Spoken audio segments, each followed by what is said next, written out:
Bismillahirrahmanirrahim. Assalamualaikum warahmatullahi wabarakatuh. Alhamdulillahil qail alladzina idza asabathum musibah qalu inna lillahi wa inna ilaihi raji'un.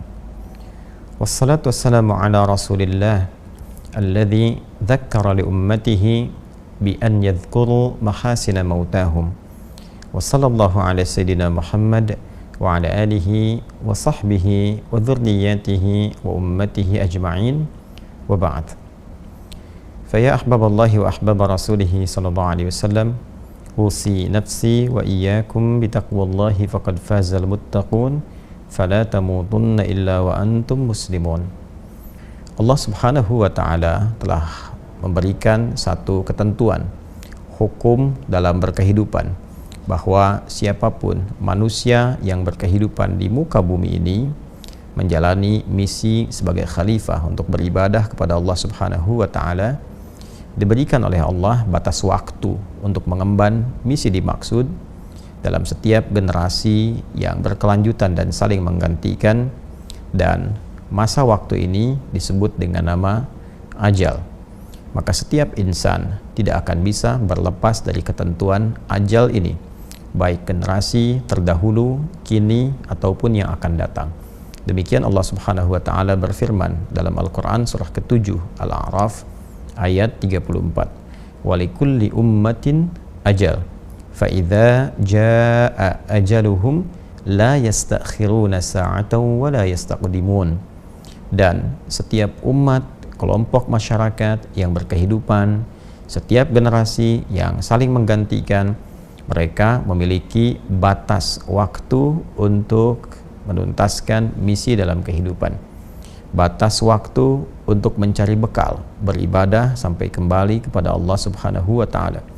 Batas waktu itulah yang disebut dengan ajal. Maka bila telah tiba ajalnya, manusia tidak dapat mengkreasikan diri, baik memajukan ataupun berupaya mengundurkan ajal yang dimaksudkan. Hadirin sekalian, dalam mengisi ajal ini, maka manusia dibimbing oleh Allah Subhanahu wa taala untuk memenuhi waktu ini dengan beraktivitas, yang tentunya aktivitas ini didesain oleh Allah Subhanahu wa taala dalam dua kerangka utama. Yang pertama adalah dalam konteks ibadah, menyembah, mengagungkan dan mengesahkan Allah Subhanahu wa taala. Demikian dalam Al-Quran surah ke-51 Adz-Dzariyat di ayat ke-56. Wa ma khalaqtul jinna wal insa illa liya'budun. Dan tidaklah kuciptakan jin dan manusia itu kecuali untuk mengkreasikan seluruh aktivitas hidupnya dalam rangka ibadah kepada Allah Subhanahu wa taala. Yang kedua adalah manusia dibimbing oleh Allah Subhanahu wa taala untuk menjadikan seluruh aktivitasnya dalam rangka memakmurkan setiap tempat yang ia pijak, memberikan dampak-dampak positif, hal-hal yang bermanfaat dalam setiap tindakan dan perilaku yang ia lakukan. Karena itulah hal yang bermanfaat, hal positif, hal yang kiranya mampu menyukseskan, memakmurkan, dalam bahasa Arab disebut dengan umur. Dan umur ini pula yang seringkali diterjemahkan dalam bahasa Indonesia dengan nama usia. Cara mengisi ajal, cara memenuhi usia kita sampai tiba batas waktu adalah dengan cara mengisinya dengan berbagai yang bermanfaat, bertutur yang bermanfaat, memandang yang bermanfaat, mendengar yang bermanfaat, bahkan berbisnis, bekerja, beraktivitas yang kiranya semua bermanfaat, dapat memakmurkan kehidupan, menyukseskan yang dibenarkan, dan sekaligus membantu setiap tempat yang kita pijak memiliki dampak-dampak positif dari kegiatan yang kita lakukan, baik skalanya di keluarga, ataupun di lingkungan sosial, atau dalam kehidupan berbangsa dan bernegara. Manusia yang mengemban tugas itu, yang kedua ini, misinya disebut dengan khalifah. Quran surah kedua Al-Baqarah ayat ke-30. Wa idh qala rabbuka lil malaikati inni ja'ilu fil ardi khalifah. Dan ketika Muhammad SAW, Rabbu, berfirman kepada para malaikat dan menyampaikan kepada mereka bahwa Allah Subhanahu wa taala akan menugaskan manusia untuk menjadi khalifah di bumi, makhluk yang saling menggantikan antar generasi, yang diberikan tugas memakmurkan bumi, menyukseskan aktivitas sekaligus menghadirkan kegiatan yang banyak bermanfaat. Semua kegiatan ini ketika dilekatkan dengan nama manusia disebut dengan insan namanya. Insan, karena itulah kemudian Allah Subhanahu wa taala memberikan pesan. Manusia yang berkehidupan, beraktivitas disebut dengan insan, namun tidak mengisi waktu yang diberikan sampai ajal tiba dengan perbuatan-perbuatan baik yang bermanfaat, yang memakmurkan, itu disebut oleh Allah sebagai manusia yang rugi. Maka turunlah surah ke-103 untuk mengingatkan, wal 'asr innal insana lafi khusr illa alladziina amanu wa 'amilus shalihat wa tawasaw bil haqqi wa tawasaw bis sabr. Demi waktu, aku bersumpah, demi kesempatan, waktu, momentum yang aku berikan pada setiap hamba untuk beraktivitas. Sungguh, setiap manusia yang beraktivitas memanfaatkan waktu itu berpotensi ada yang rugi. Kecuali di antara mereka yang bebas dari kerugian itu adalah yang beriman kepada Allah, yakin bahwa dunia sementara. Dunia itu tempat bertugas. Dan dunia itu pasti akan ditinggalkan. Sepanjang bernama manusia, pasti meninggalkan dunia. Sepanjang bernama manusia, pasti akan kembali kepada Allah untuk mempertanggungjawabkan berbagai misi yang telah diemban. Orang-orang yang yakin dengan itu semua, lalu mengkreasikan sisa waktunya untuk beramal soleh.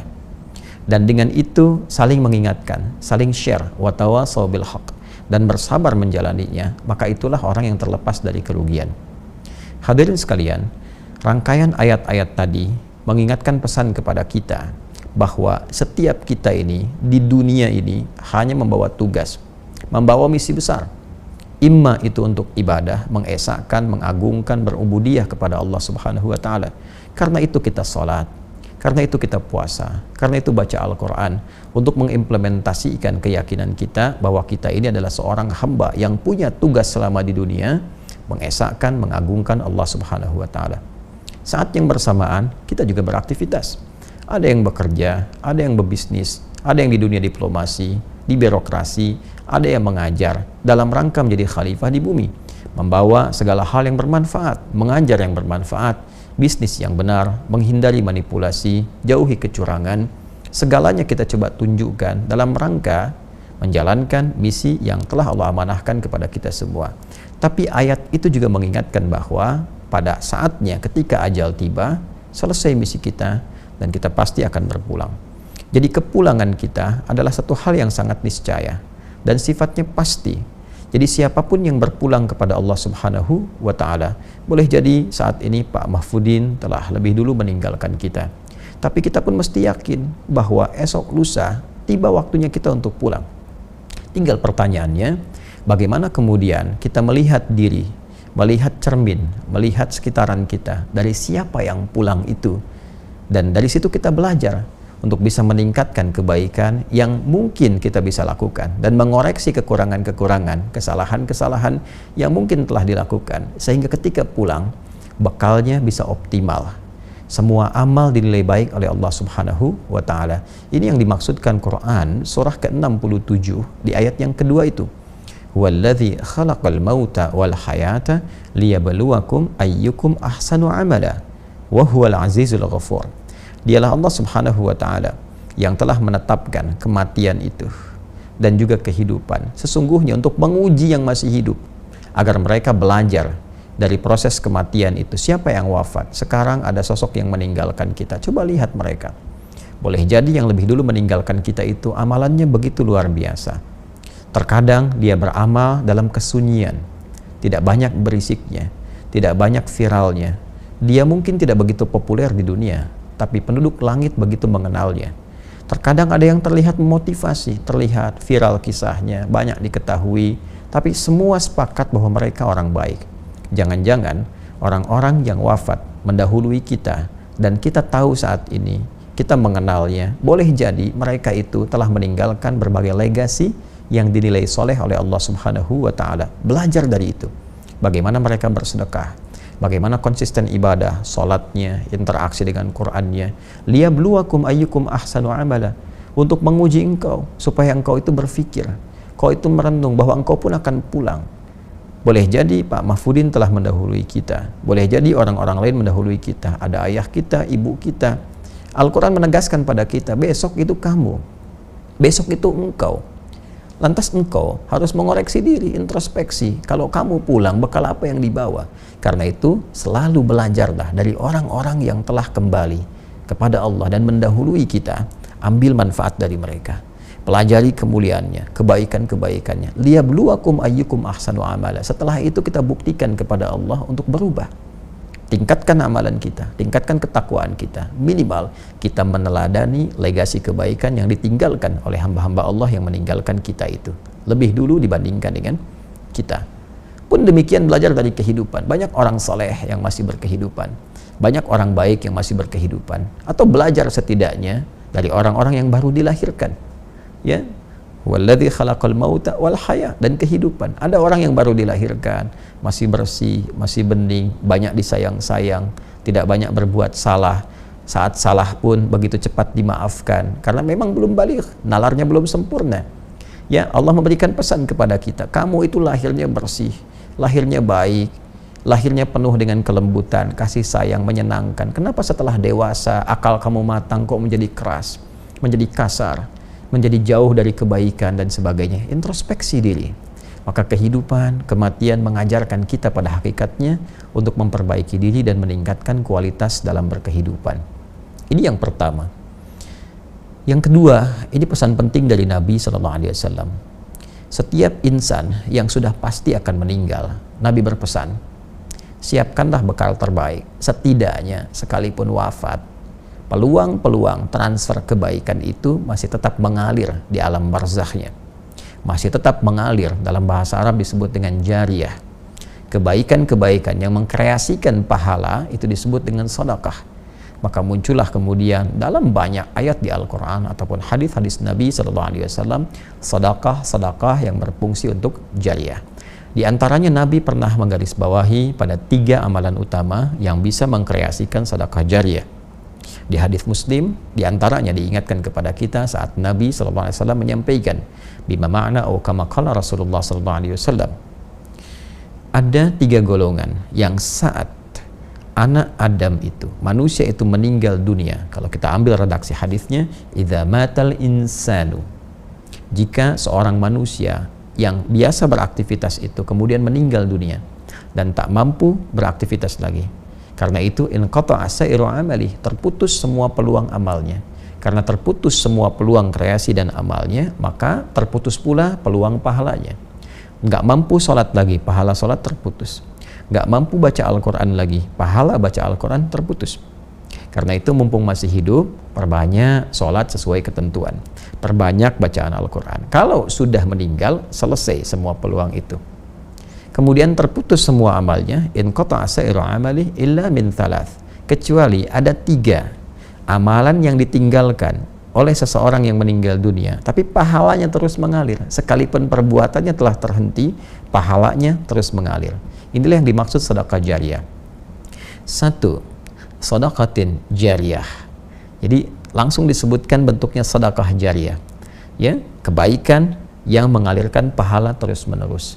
Apa di antaranya? Cara cepatnya adalah memfasilitasi satu kebaikan atau mengerjakan satu amalan yang dikerjakan kembali oleh banyak orang. Karena itu, fasilitator ini karena mendapatkan manfaat dari pekerjaan yang dilakukan oleh orang lain terhadap fasilitas yang telah disediakan, dia mendapatkan transfer pahalanya. Kita sering ambil contoh-contoh yang sederhana. Misal, kita membantu di masjid, sediakan karpet masjidnya, atau misalnya menyiapkan mushaf tertentu, memfasilitasi para penghafal Al-Quran, ada buku-buku hafalan Quran misalnya, atau misalnya memperbaiki madrasah, di sana ada anak yang belajar, ada orang sholat sujud di karpet yang kita fasilitasi itu dengan izin Allah Subhanahu wa Ta'ala. Sepanjang bendanya masih ada, walaupun kita telah meninggal dunia, itu terus mengalirkan pahala. Itu yang disebut sedekah jariyah. Kedua, ilmin yuntafa'u bihi, ilmu yang bermanfaat. Karena itu sebagai orang tua, saya senantiasa memotivasi diri dan juga menyarankan kepada orang tua lainnya, tanamkan kepada anak-anak kita itu informasi pengetahuan yang baik-baik. Ajarkan Al-Fatihah pertama di lisan orang tuanya supaya pahalanya mengalir ketika anak itu sholat. Ajarkan tentang kejujuran, kesabaran, ilmu-ilmu yang mendekatkan diri kepada Allah. Itu mengalir pahalanya setelah meninggal dunia. Pahala itu terasanya setelah meninggal. Kalau dalam berkehidupan mungkin tidak terasakan. Jadi begitu kita meninggal dunia, maka akan dikonfirmasi apa yang telah dilakukan itu. Dan yang terakhir adalah waladin salihin yad'u lahu, anak saleh yang senantiasa mendoakan kepada kedua orang tuanya. Karena itu, jika memang anak-anak masih berkehidupan, maka bimbing mereka dengan kebaikan, tempatkan di sekolah yang benar, carikan guru yang baik, karena itu aktifat terbaik saat orang tua berpulang. Dan ini pun rumus berkebalikan, mafhum mukhalafah untuk anak-anak. Mafhum mukhalafahnya, pengertian terbaliknya, anak-anak jangan lelah ibadah, karena ketika Anda tidak beramal soleh, Anda tidak termasuk anak soleh yang doanya belum tentu sampai kepada orang tua. Nah, karena itu saya berharap kita semua belajar dari apapun yang kita hadapi untuk meningkatkan ketakwaan pada Allah Subhanahu wa Ta'ala, dan saling mendoakan semoga kita berpulang dalam keadaan yang baik. Saya kira itu tausiah singkat yang bisa saya sampaikan. Semoga Allah merahmati kita semua, dan kita bermohon kepada Allah semoga semuanya diberkahi dalam kemuliaan, dipertemukan dengan Rasulullah saat kembali nanti kepada Allah, dan ditempatkan dalam tempat yang lebih baik dengan ridha Allah Subhanahu wa Ta'ala. Allahumma taqabbal minna innaka antas sami'ul alim wa tub 'alaina innaka antat tawwabur rahim. Wa sallallahu ala sayyidina Muhammad wa ala alihi wa sahbihi ajma'in. Wa akhiru da'wana subhanakallahumma wa bihamdika asyhadu an la ilaha illa anta nastaghfiruka wa natubu ilaik. Walhamdulillahi rabbil alamin. Assalamualaikum warahmatullahi wabarakatuh.